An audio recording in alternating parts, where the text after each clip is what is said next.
So there's a question: how do you guys separate that, or do you even try, like the I think private and the it's kind of business? a lifestyle at this point, the way we're doing it. Like everything about us is Madam Radar is us, like every aspect of our lives is who we are. So it's the most authentic way to do it is just to take it all with you. We understand each other and what we're doing, so it's not there's no like, oh, what did you do tonight, or where did you have to go? And it's such a drastic, juxtaposition of what you do career wise. It's like doing it all together and knowing what each other's going through. We can just be more supportive and understanding. So So are you guys able to kind of put those private relationships, feelings, arguments, whatever they may be, on the back burner or to the side if you're trying to be creative or if you're in the studio? Because I imagine that something like that could really take away from the vibe you're trying to produce, right? there's definitely an unwritten rule of once you hit the stage, it's like, hey, we're up here doing this. We don't have time for whatever the crap is, because it's like the personal stuff. It happens, but Yeah. usually we all rally around each other in some way, because you can, like I said, you can understand what the other people are going through, whether you had to be early to sound check or late drives and all that stuff. We're doing it all together, so it's like, we're here by choice, which is really cool. I think a lot of bands would also agree with this, but the rehearsals are always where we'll have like little tips where we kind of bump heads or something. But also it's those times where you just have to rely and go, wow, okay, this person knows more than what I know in this moment, and I just need to trust what they're saying. So sometimes you might bump heads, but we always have snacks available for every rehearsal. Makes a difference. It is like the key to a good rehearsal. Just getting a little food when you get grumpy, or just taking 5 and like eating a little brownie or some like hummus. You're like, okay, I'm ready to go. Yeah. Yeah. And really, I mean, it probably boils down to making sure you respect each other creatively too, right? Like, and not dragging in. I don't want to focus on the private stuff when we're trying to be creative, and that respect is important. And that again goes right back to the lack of ego that you guys show. So like creatively speaking, are you guys able to kind of keep your relationship separate when you're writing as well? Because I imagine each of your personal experiences might not line up with what one of the others is experiencing as well. You know what I mean? Does that make sense?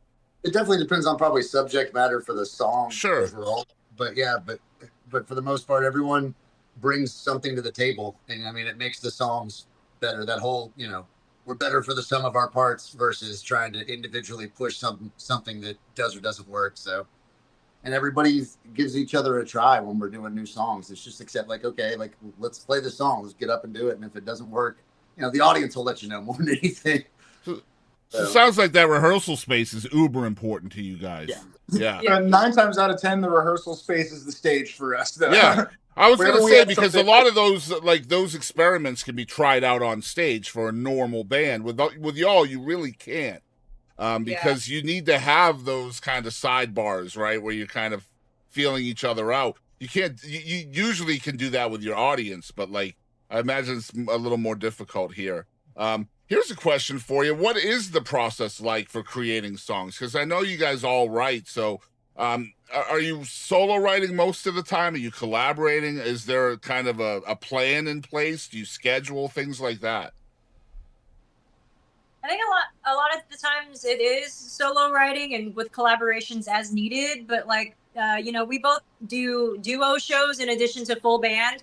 So a lot of times if Kelly or I have a new song, or Jace and Cody have a new song, like we kind of, I would say, like, get it pretty solid with, so that at least 2 of us knows the song really well, and then we can bring it to the rest of the band, and then somebody might have a cool harmony to throw in, or like a lot of times Cody will do something really fun with the form of a song, and it just kind of, comes and goes. If it stays once we do it as a full band, then it does. And sometimes songs leave and then come back later, like, hey, remember we used to play this? And so Yeah.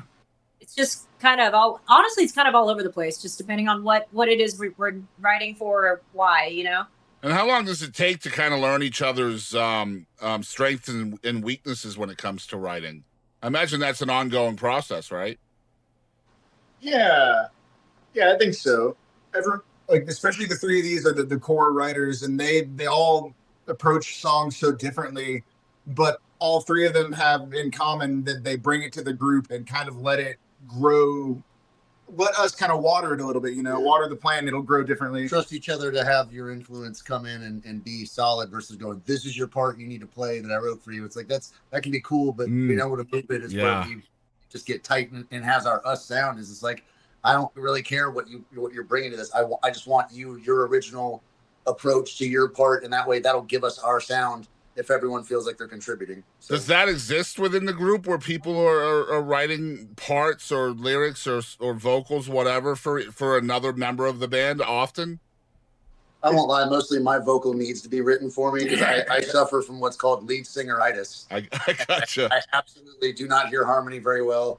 And without these guys, you know, essentially, I can sing anything if you say, like, hey, this is your harmony. I'm like, cool, boom, I'm there. But if you're like, what part do you hear? I'm like, I don't know. I just don't. The melody. So absolutely. Like, in those parts where it's like, this is where you need to be. And just, you know, again, just kind of trusting each other.